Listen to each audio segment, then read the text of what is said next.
Hello and welcome to Business Talk. I am your host Deepak from India. Layoffs are never easy. While much of the attention often rests on those who leave, the impact on those who remain and on the leaders who guide them is equally profound. To explore this critical dimension, we are honored to welcome Dr. Anil Verma, Professor Emeritus of Organizational Behaviour and Human Resource Management at the Rotman School of Management, University of Toronto, as our distinguished guest on today's podcast episode. Dr. Verma shares insights from his research, The Other Side of Layoffs, What Leaders Must Do Next.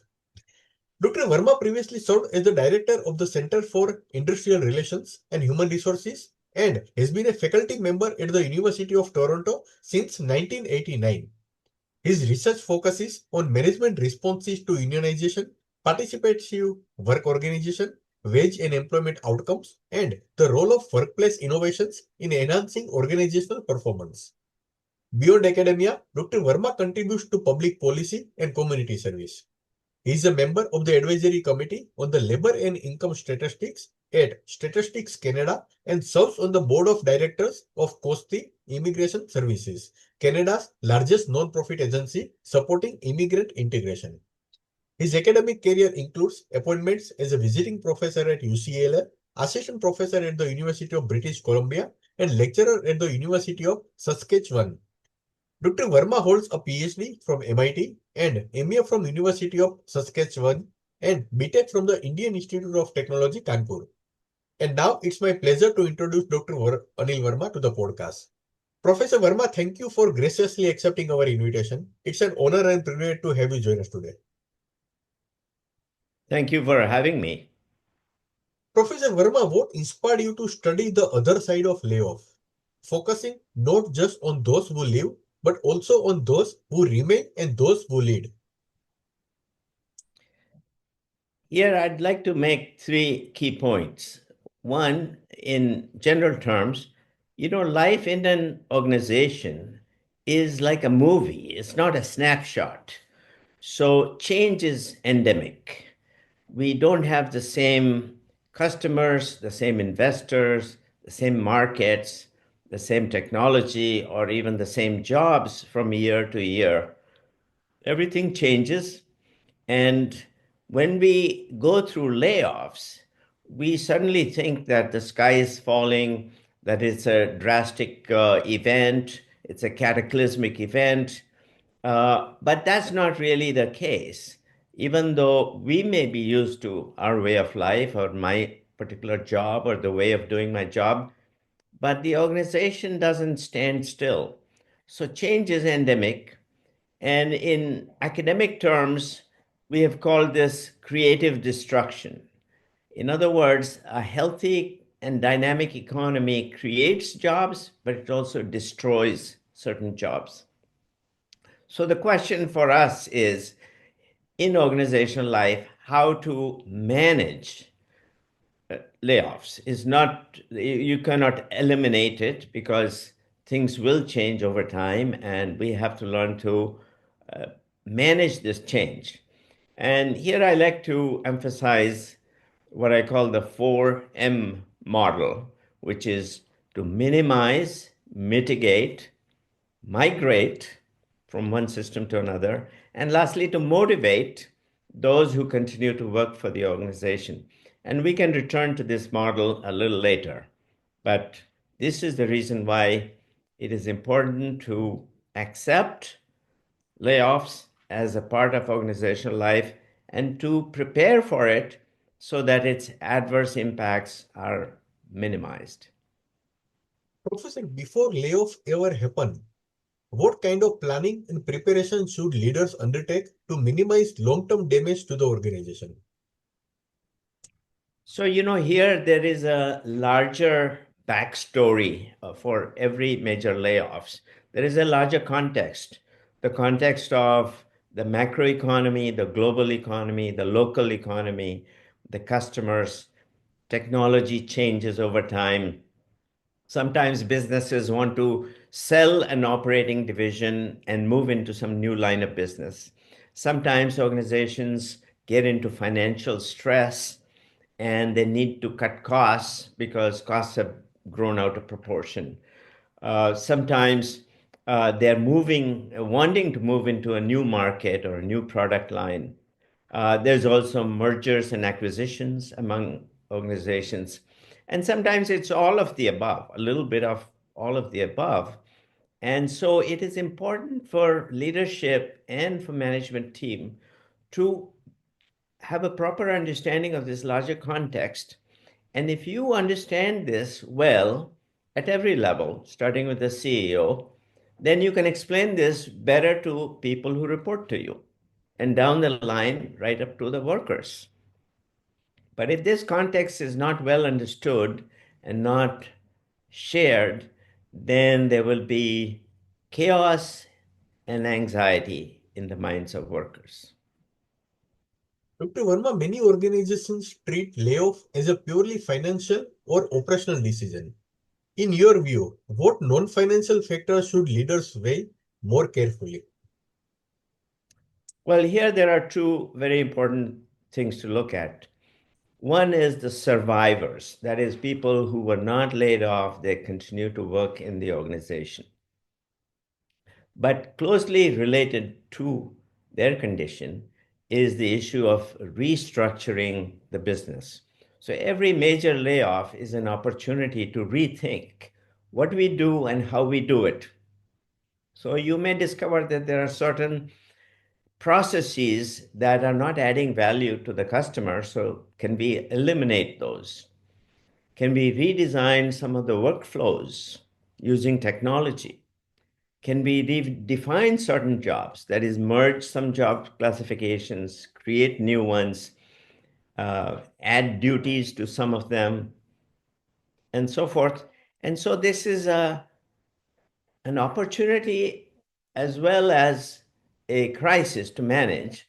And the opportunity is in restructuring the operations for more efficient operation. And this should not be forgotten as you go through a layoff, because the worst layoff is the one in which everything else remains the same, but you have fewer people. In other words, you're trying to work twice as fast. And the idea of a successful layoff is to work smarter, not work harder. Professor, what are the immediate emotional and psychological effect on employees who survive a round of layoff, and how can leader address them? So, the main effect on employees depends on what they're dealing with at an emotional level. So when there are large layoffs and there's uncertainty and people don't know from one day to another what's going to happen, there is fear of the unknown, there's anxiety due to the uncertainty they are facing. And people, if they don't understand the context and the plan ahead, they would feel demoralized, alienated, and worse. What can be worse? Well, some of your talented employees who have options in the job market would start jumping ship. They would say, "Oh, this organization has no future, and let me leave while I still have options in the market." And these might be the very say employees that you want to retain. In other words, you need talent to keep going. And those who remain in the organization, even if they don't leave, but they are full of fear and anxiety, they would not be giving their best ideas and the best effort to the organization. So this damage can be very severe, and it's very hard to measure and hard to control. Hence, it is advisable to think ahead, explain to the employees as to what is happening in the organization, and see how you can manage or reduce that fear and anxiety that people are feeling. After layoff, leaders often face the dual challenge of rebuilding trust while communicating openly. What practical steps can help them maintain transparency and candor with creating fear or panic among employees?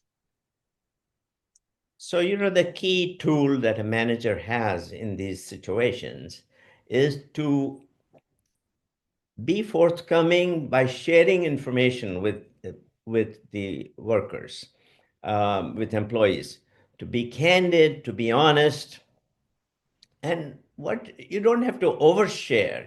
It should be based on a need to know basis, but you can explain what you know about the future, what is known, and that you should share with them. You can also share what you truly do not know, because not everyone knows the future. And there is, in business, there's always risk, there's ambiguity, there is uncertainty going forward.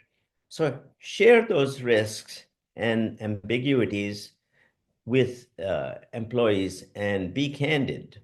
You should also share what is not known now, but it might be known sometime in the future. Like you can say, look, we don't know what will happen, but come January, we'll have some clarity because we'll hear back from the bank, or we'll hear from the government, or we'll hear from the customers, so that they have this knowledge that more things will become known with time.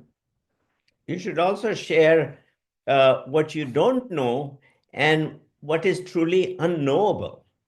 It's really the CEO is as much in the dark about these factors as employees. And if you talk about this, people would have a degree of comfort that you are all in the same boat. So it's really your candor, your honesty, and your forthcomingness with information is what can reduce those fears and anxieties. Professor Verma, can you share example from your research of companies that manage post-layoff transition especially well and the lessons others can learn from them? So here I can share with you how some companies that I know have dealt with the 4M model that I mentioned earlier, to minimize, mitigate, migrate, and motivate. So in a large telephone company, for example, as you know, the telephone industry has gone through a great deal of tech change in the last 20, 30 years. In fact, some people think that the phone is going out of business because now we can use the internet to talk to each other. So when you use WhatsApp, for example, you don't really go, you still go partially through a telephone company, but most of the call is carried through internet networks that are not operated by the telephone companies. So what they did in this case was they had to lay off a large number of people because of tech change. Is first of all, they tried to find other jobs for people affected within their operation, because they were moving into certain new areas of business and they were phasing out some old parts of the business. So some people had the relevant skill sets to move into those new positions. Some people could go for a little bit of training and they could adapt to the new jobs. So this way, the number of people being laid off is being minimized. Further, they use their professional networks to write reference letters for employees who could not find jobs within the company to find jobs with other telephone companies. So a few people transitioned that way. And lastly, for people who could not find a job within the company or within the industry, they provided training and counseling opportunities for these employees to either transition their career or to go back to school and come out with some new skills so they could find jobs. So in this way, you are minimizing the number of people who would be laid off. Mitigation, for example, they also created programs where people who had ideas about starting their own business or becoming a supplier to the telephone company could then get some loans, start a business, become a supplier, and so forth. Migration, they migrated from analog technology to digital technology to internet technology. And at this each stage, they created employee committees who participated in the redesign of the workplace. So they were fully involved, and this motivated the survivors to engage with the new phase of the company's life. So they became participants in the restructuring plan, and then they were the ones who carried out the restructured plan. And so in this way, you can, at various stages, you can manage the layoff in a constructive way. Professor, when layoff happens, the first person who suffer is a leader because he has allocated tasks to his juniors, subordinates, and suddenly, he lose the team because of layoff process. So how do layoff impact the leaders themselves emotionally, ethically, and professionally? And what support structure should be placed for them by the top management? So you're right on. That's an excellent question. Going through layoffs, announcing the layoffs, talking to employees takes an emotional toll on the leader, on the manager. So it is a bad day at work. Many people have said that layoffs are the uh, job market equivalent of capital punishment. That is that you are no longer have a job and you've been cut off from the organization. And sometimes it happens to your most favorite employees. So it is takes a toll on the manager. My advice to managers is number one, get one time resources to manage the transition from the old to the new.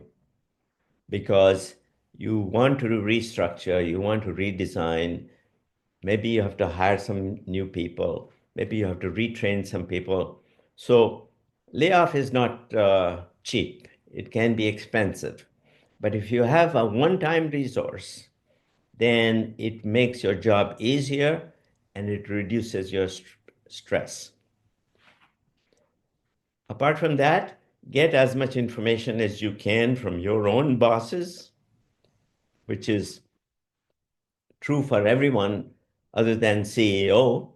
The CEO might want to get some feedback from the board of directors, but there is a hierarchy of information.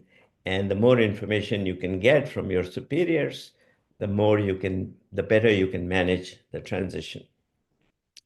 The other thing I would suggest is that you should get a person that you can talk to about not only the professional situation on the job, in your department, in the organization, but also about your personal aspirations, your own career, your own emotional state. And here we have a range of professionals who can be very helpful. So, for example, some organizations have mentors inside the organization. You can have a mentor. It's usually a more senior person who has a lot of experience and knowledge of the organization and who likes to help people. And maybe that you have a good relationship with this person, so you can be frank. You can usually the mentor is not always the boss, the line boss, but it can be another manager. Some organizations would also pay for you to have an executive coach. And if you have one, that's great. But even if you don't have one, I would strongly recommend that one should use one's own resources to hire a coach, even if for a limited period, because these executive coaches can help you focus on your own job, your own stress, and your own path forward in your career, and how this layoff might affect your career path negatively or positively. And if you see it as an opportunity, it could be very positive. And this is what the coach can help you with. And lastly, some people have uh, counselors. These are trained psychologists, professionals, and everything is in confidence, very much like Healthcare, they're basically mental health professionals who create a space where you can go and share your fears and anxieties and can help you manage your stress relating to the job, all aspects, including the layoffs.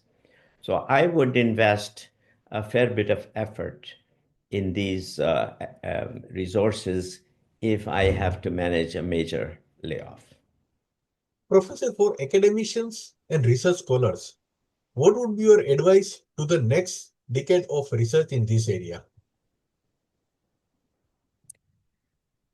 So we need research on the predicted effects of everything I have said. What I have basically contended that if you share more information, if you create the backstory, if you are candid and honest with employees, and if you engage them in the transition going forward, that you would have better outcomes. We don't have many studies that actually show this.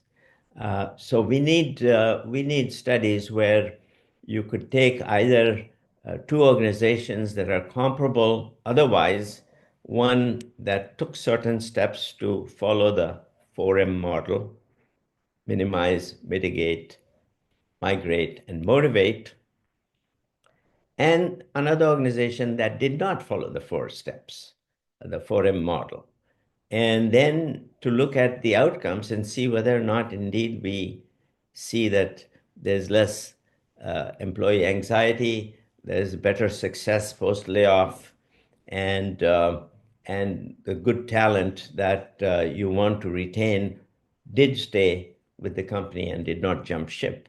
So if we had some empirical validation of these ideas, would be very convincing and persuasive. But we have, I should add, we have many case studies and we have qualitative data that suggest this model. So, but I would urge researchers to move in the direction of validating some of these ideas. Professor Verma, thank you for sharing your insights on this very sensitive yet critical subject. Layoffs are never easy, but as you have shown us, the way leaders respond afterward can make all the difference for the people who remain, for the culture of the organization, and for the leaders themselves. Listeners, whether you are a manager, an HR professional, or someone navigating the aftermath of layoff, we hope this conversation has offered you practical guidance and reassurance that resilience and empathy can shape a healthier path forward. Thank you once again, Professor Verma, for joining us today. We look forward to welcoming you again on our podcast in the future. Thank you so much. Thank you very much for having me.